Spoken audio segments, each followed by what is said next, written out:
आम पाई गोटे बहुत बड़ खुशीर खबर जे दुग्ध उत्पादन रे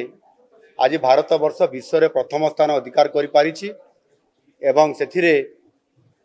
जेते दुग्ध उत्पादन होउछि तार 25% भारत आज उत्पादन करुछि एवं विशेष करिकी ओडिशा रे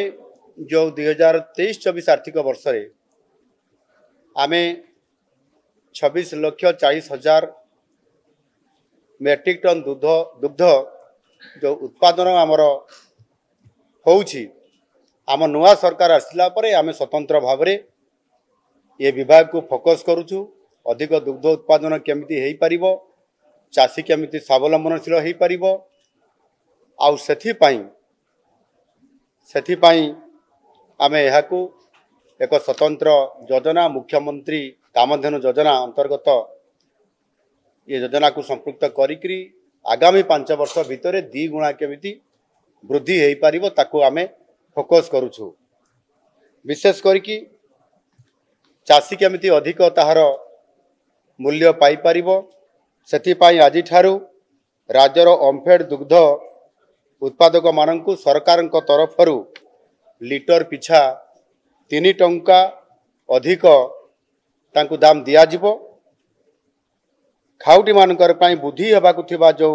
लिटर प्रति जो 4 टंका आउ सेथिरे मध्य 2 टंका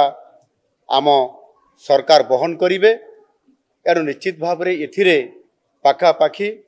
2,50,000 चासी उपकृत हेई परिबे सीधा सड़क सामने ये साहाय्य पाई परिबे एवं आ गोटे बड़ कथा होची आज जो ओमफेड चासी भाई माने जो माने ओमफेड को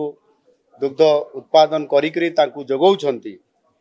जिते बड़े ये कार्यक्रम करुवा समय जदि कौन दुर्घटना जनित समानकर जदि जीवन हानि हुए ताहले समानकु मध्य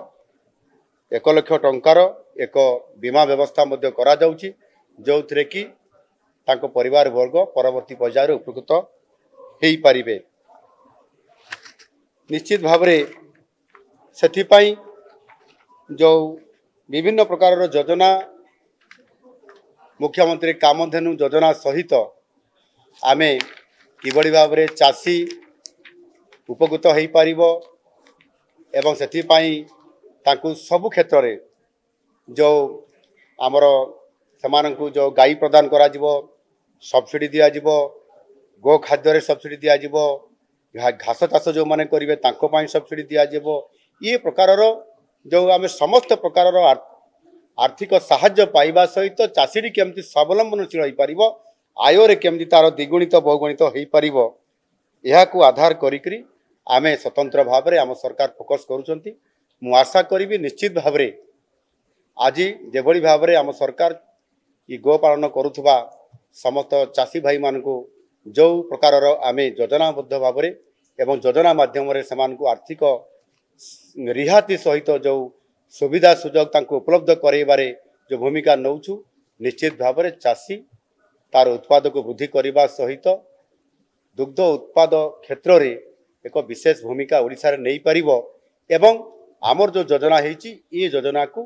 निश्चित भाव रे एक मॉडल हिसाब रे आगामी दिन रे यह भारत वर्ष रे मध्य स्वीकृत लाभ करिबो।